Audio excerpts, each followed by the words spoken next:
on the old interwebs here for a few days here. And the question is, what quarterback has the most to prove this season?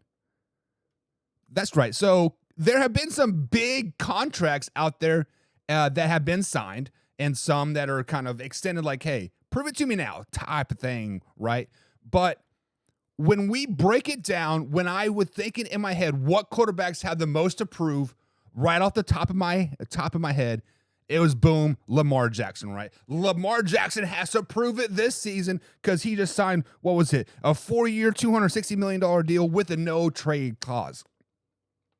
But then I'm at to thinking, well, does Lamar Jackson really have to prove anything? I mean, he has a no trade clause, has a 4-year contract.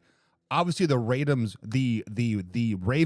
like the product that he's putting out on the field. He's getting them to the playoffs when he's healthy. Like, so does he really have something to prove? Probably not. Then we go one step further. Let's travel to the NFC North there. In Wisconsin, Lambeau Field. In Green Bay, Wisconsin, the Green Bay Packers, Jordan Love. Got to thinking, well, Jordan Love's got to prove it this year, right? They didn't pick up his 5th-year option. Oh, no, they signed a 1-year extension for him, so he has 2 years to prove it still, right? So does Jordan Love have to, like, prove it this season? I mean, he has to play well, I think. But to prove that he's a top 10 quarterback in the league or whatever, does he really have to prove it? I don't think so. Then let's travel down south to the biggest state in the world that everybody thinks it is not. It's Alaska. But everything's bigger than Texas, and that is the Dallas Cowboys and Dak Prescott.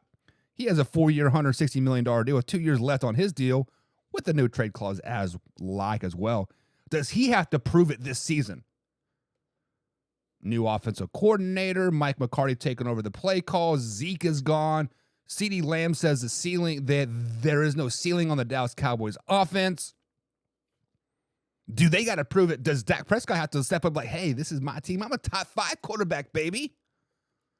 Oh, well, no, he doesn't either.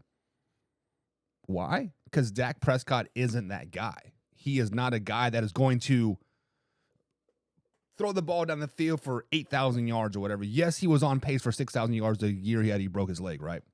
I get it. But what Dak Prescott is great at, game management. Nickel and diming down the field. We're really not making dumb mistakes.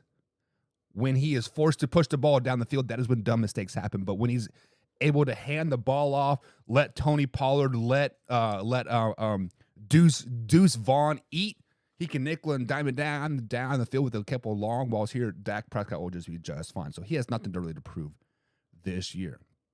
Then let's go back up north. Minnesota to be exact. Purple and gold. My man Kirk Cousins. No primetime Kirk Cousins. Does he have to prove it this season? Well, he just signed a 3-year deal, $84 million. Not a free agent until 2027 now, or I should say extension. Has a no trade clause.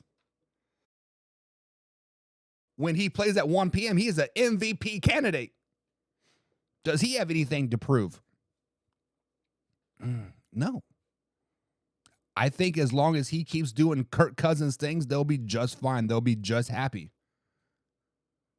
I feel like the Minnesota Vikings really have no Super Bowl aspirations the last couple seasons. They are happy of just like being kings of the North, I think. So as long as Kirk Cousins is the king of the North, like he will be the king of the North again. I think the Vikings will win the North again. So I guess that's him proving it, but he doesn't have anything really to prove beyond that because everybody thinks he is kind of just a blah quarterback anyways. So if he keeps doing blah things, he'll be perfectly fine. But then go to another quarterback. This quarterback signed a 4-year, $160 million deal this off season. He was the first domino to fall this season, signing that big deal. And when this contract came out, 40 years, $160 million, people were like, what in the world? I was thinking the same thing. What, this guy's worth 4 years, $160 million? All he does is hand the ball off and trip over the line. You guys know exactly who I'm talking about. That is Daniel Jones. Daniel Jones is a free agent in 2027. Like I said, he just signed that four-year deal. And I think this is the quarterback that has to prove it the most. This quarterback has the most to prove this NFL season. Because right now, Saquon Barkley is not a part of the New York Football Giants. Right now, they got a rookie tailback. They have a receiver core that's kind of like, right? Now, Daniel Jones had a great season last year.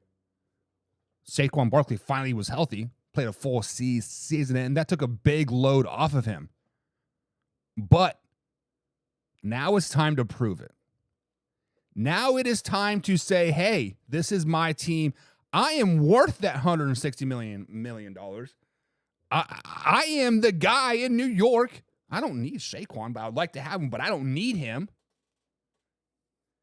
Guys, Daniel Jones has the most pressure on him in this 2023 NFL season. Daniel Jones has to put up or shut up right now this NFL season. He has to make the playoffs. They have to win a playoff game. Hell, they have to be in arm's reach of winning the NFC East. Not for sure what happened right there, but all of a sudden my camera's all messed up. I don't know. Guys, let me know if I'm still live or not, because my computer decided to do a little ding thing, and I'm not for sure what exactly happened. But anyways, Daniel Jones has to prove it this season. He has to be within arm's reach of winning the AFC East. They have to make the playoffs. Hell, I'm going to go as far as say they have to win a playoff game this season. Because if that doesn't happen, your 4-year, $160 million deal makes you look kind of like a scab at some point, right? Makes you look like what in the world did we do? We paid this guy and Saquon Barkley's not here. What? Daniel Jones.